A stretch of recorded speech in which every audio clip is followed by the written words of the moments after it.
ಸ್ನೇಹಿತರೆ ನಮಸ್ಕಾರ. ಸನಾತನ ಧರ್ಮ ಉವಾಚ ಯೂಟ್ಯೂಬ್ ಚಾನಲ್ಗೆ ಸುಸ್ವಾಗತ. ಈ ವಿಡಿಯೋದಲ್ಲಿ ಭಗವದ್ಗೀತೆ ಅಧ್ಯಾಯ 15 ಪುರುಷೋತ್ತಮ ಯೋಗದಲ್ಲಿ ಶ್ಲೋಕ 13 ಮತ್ತು 14ರ ಅನುವಾದ ಮತ್ತು ಭಾವಾರ್ಥದ ಬಗ್ಗೆ ತಿಳಿದುಕೊಳ್ಳೋಣ. ಶ್ಲೋಕ 13.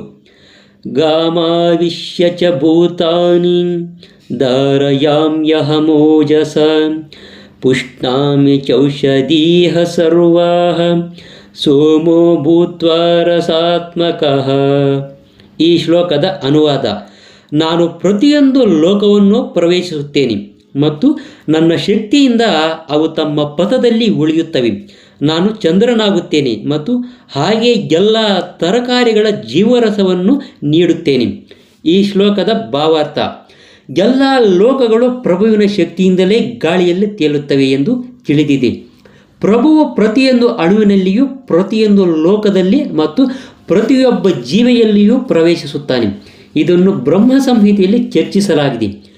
ದೇವೋತ್ತಮ ಪರಮಪುರುಷನಾದ ಪರಮಾತ್ಮನ ಒಂದು ಪೂರ್ಣ ಭಾಗವು ಲೋಕವನ್ನು, ವಿಶ್ವವನ್ನು, ಜೀವಿಯನ್ನು ಮತ್ತು ಅಣುವನ್ನು ಸಹ ಪ್ರವೇಶಿಸುತ್ತದೆ ಎಂದು ಅಲ್ಲಿ ಹೇಳಲಾಗಿದೆ. ಅವನ ಪ್ರವೇಶದಿಂದ ಪ್ರತಿಯೊಂದರ ಉಚಿತ ಅಭಿವ್ಯಕ್ತಿಯಾಗುತ್ತದೆ. ಜೀವಾತ್ಮನು ಇದ್ದಾಗ ಜೀವಂತ ಮನುಷ್ಯನು ನೀರಿನ ಮೇಲೆ ತೇಲಬಲ್ಲ. ಆದರೆ ಜೀವದ ಕಿಡಿಯು ದೇಹವನ್ನು ಬಿಟ್ಟು ಹೋದ ನಂತರ ಸತ್ತಾಗ ಅದು ಮುಳುಗುತ್ತದೆ. ನಿಜ, ಕೊಳೆತು ಹೋಗುವಾಗ ಅದು ಹುಲ್ಲಿನಂತೆ ಮತ್ತು ಇತರ ವಸ್ತುಗಳಂತೆ ತೇಲುತ್ತದೆ. ಆದರೆ ಮನುಷ್ಯನು ಸಾಯುತ್ತಲೇ ಅವನು ನೀರಿನಲ್ಲಿ ಮುಳುಗುತ್ತಾನೆ. ಹೀಗೆಯೇ ಈ ಎಲ್ಲ ಲೋಕಗಳು ಸಹ ಆಕಾಶದಲ್ಲಿ ತೇಲುತ್ತಿವೆ. ಇದಕ್ಕೆ ಕಾರಣ ದೇವೋತ್ತಮ ಪರಮಪುರುಷನ ಪರಮಶಕ್ತಿಯ ಪ್ರವೇಶ.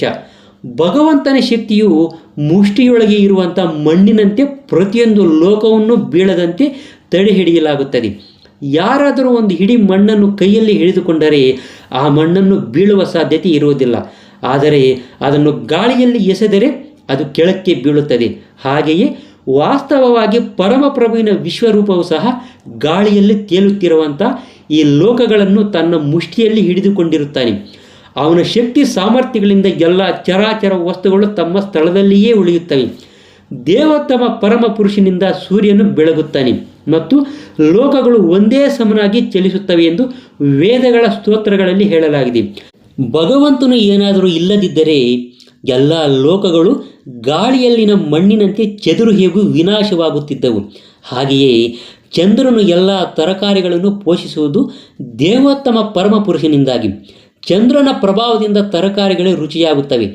ಬೆಳದಿಂಗಳು ಅನ್ನೋದು ಇಲ್ಲದಿದ್ದರೆ ತರಕಾರಿಗಳು ಬೆಳೆಯುವುದಾಗಲಿ ರುಚಿಯಾಗಿ ಇರುವುದಾಗಲಿ ಸಾಧ್ಯವಾಗುವುದಿಲ್ಲ.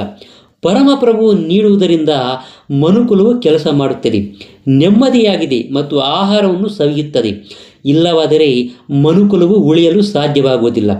ರಸಾತ್ಮಕಃ ಅನ್ನುವ ಪದವು ಬಹಳ ಮುಖ್ಯವಾದದ್ದು.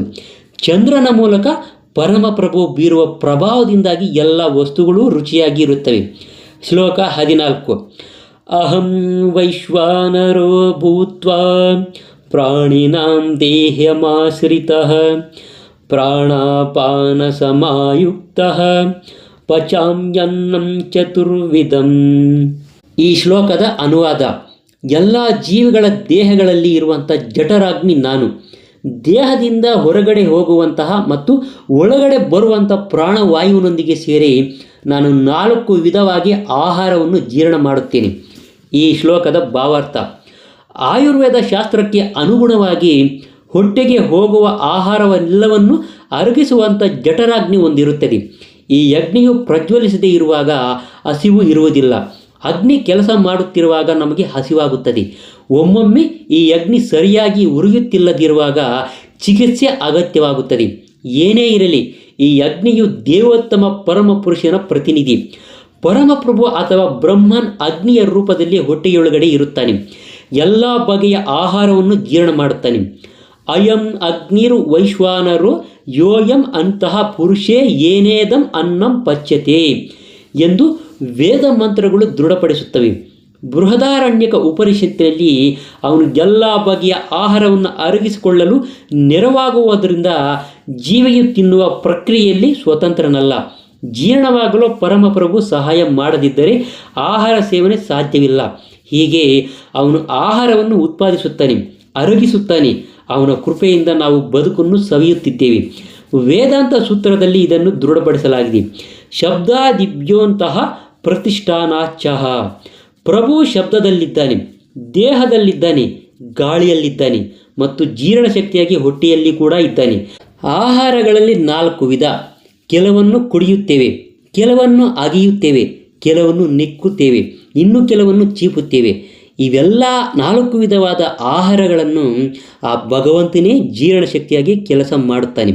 ಸ್ನೇಹಿತರೆ, ಇದೇ ಥರ ಇನ್ನಷ್ಟು ಆಸಕ್ತಿಕರವಾದ ವಿಷಯಗಳನ್ನು ನೀವೇನಾದರೂ ತಿಳ್ಕೋಬೇಕು ಅಂದರೆ ದಯವಿಟ್ಟು ನಮ್ಮ ಸನಾತನ ಧರ್ಮ ಉವಾಚ ಅನ್ನೋ ಯೂಟ್ಯೂಬ್ ಚಾನಲನ್ನು ಸಬ್ಸ್ಕ್ರೈಬ್ ಮಾಡ್ಕೊಳ್ಳೋದನ್ನು ಮಾತ್ರ ಮರಿಬೇಡಿ.